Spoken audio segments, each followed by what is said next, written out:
In this lesson, we're going to talk about how two wires exert a force on each other.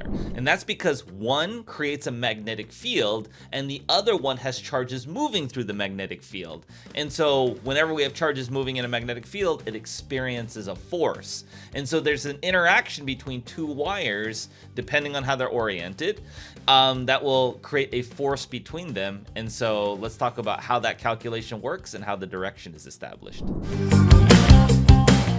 All right, so now we're going to look at forces on two parallel current wires here. And so here's the thing about this one is that when you have two parallel wires, they each carry current, one wire creates a magnetic field, okay?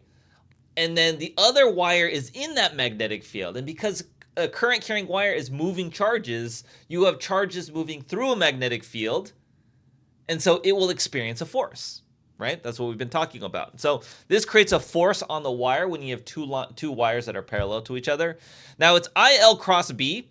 Direction's very similar to the right-hand rule. Like this formula is pretty much exactly the same as QV cross B. It has to deal with the fact that current is moving. So this is charge moving, it's current moving. This part and this part are effectively the same thing. Okay, because this is adding up all the charges that are happening over the length of the wire. So L is the length of the wire, I is the amount of current, and B is the magnetic field. So we use the same right-hand rule to determine the direction of the magnetic force. And just as a reminder, current is the direction that positive charges move. We know that it's electrons that are moving, but in our convention for I still, we imagine positive charges are moving. So when you do this kind of right-hand rule, just imagine that it's a positive charge moving. Okay, for the current direction. So let's look at an example of this to just see how this works. So consider two wires, both carrying current I. What is the direction and the magnitude of the magnetic force acting on the top wire? Okay, so why is there a force on the top wire? Well, the bottom wire is creating a magnetic field, those concentric circles. So I have current going to the right. My thumb is pointing into that. I have circles. On the front, it's going down, and then it's coming up on the back side. I know it's reversed for your perspective. I'm doing it from my perspective, which you should attempt to replicate. So it's going down on the front side, and then up on the back side, right? So into the page, down, and then up the page, and then here it's going to come out of the page. Okay, so out of the page. So that's the direction of the magnetic field, is out of the page. Okay, so now we have charges moving to the right. Okay, so that means my index finger is the velocity. It's moving to the right because that's the current, right? Magnetic field out of the page.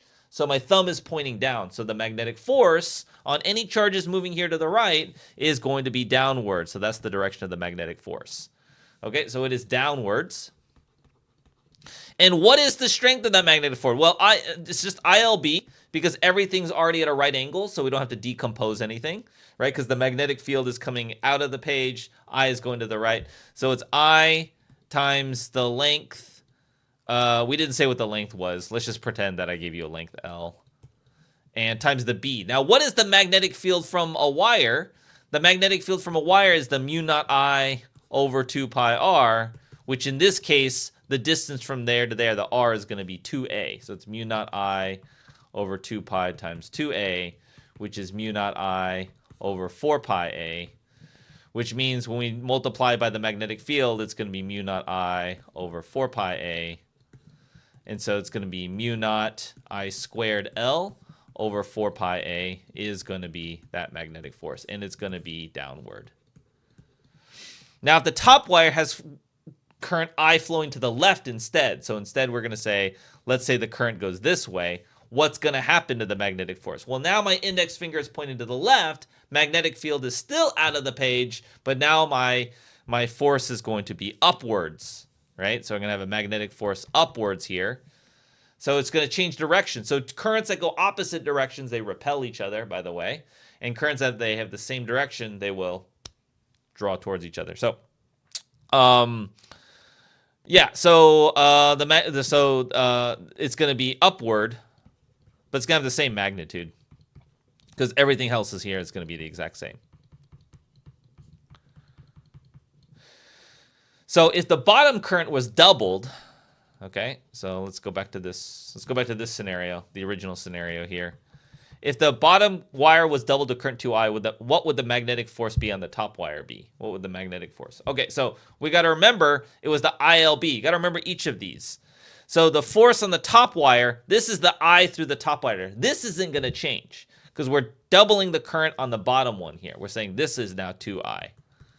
Okay, so the top, it's still going to be ILB, but now the B is going to change because this is going to double, right? The magnetic field created by the bottom wire is now going to increase because we have more current going to the bottom wire. So the magnetic field increases. The current through the top wire is not changing, just the current through the bottom wire, but it's increasing the magnetic field that the top wire is being exposed to. So that's going to be μ₀I over 4 pi a. All we do is just double the current there. And then we're going to get, that will cancel to be 2. We'll get μ₀I squared L over 2 pi a. And that would still be same direction as before. All we're doing is changing the magnitude there now. If you found this video helpful, come check out our school community. It's got an amazing bunch of features. It's got extra videos, corrected videos, better than the ones that I have errors on YouTube. It's got multiple choice free response questions. I hold live Q&A sessions and go through more problems and I answer students' questions, help with schoolwork, all kinds of things. If you want to check it out, look in the description below or check out the website and find us in the school community. You get a 7-day free trial to give it a shot, just to check it out, see what it's like, come join some calls, and honestly, come learn AP Physics 1 even faster with us.